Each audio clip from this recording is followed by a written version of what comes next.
رسول اللہ صلی اللہ علیہ وسلم نے فرمایا، جب تم میں سے کوئی بھی نماز پڑھ چکے تو اسے چاہیے کہ وہ پہلے اللہ کی حمد و ثنا بیان کرے، پھر نبی اکرم صلی اللہ علیہ وسلم پر صلاۃ و درود پہ بھیجے، اس کے بعد وہ جو چاہے دعا مانگے۔ حضرت ابو ہریرہ بیان کرتے ہیں،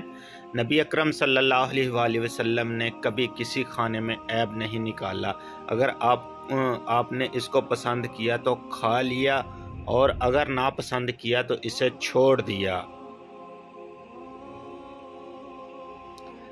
29ویں شب، رسول صلی اللہ علیہ وسلم نے فرمایا، شب قدر 27ویں یا 29ویں رات میں ہے۔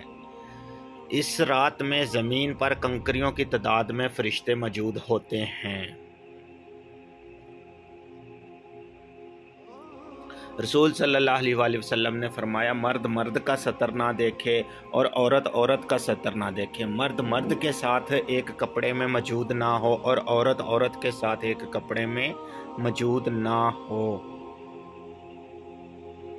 حافظ قرآن کی فضیلت، رسول صلی اللہ علیہ وسلم نے فرمایا، قیامت کے دن صاحب قرآن سے کہا جائے گا، قرآن پڑھتا جا اور بلندی کی طرف چڑھتا جا، اور ویسے ٹھہر ٹھہر کے پڑھ جس طرح تو نے دنیا میں ٹھہر ٹھہر کر ترتیل کے ساتھ پڑھتا تھا، پس تیری منزل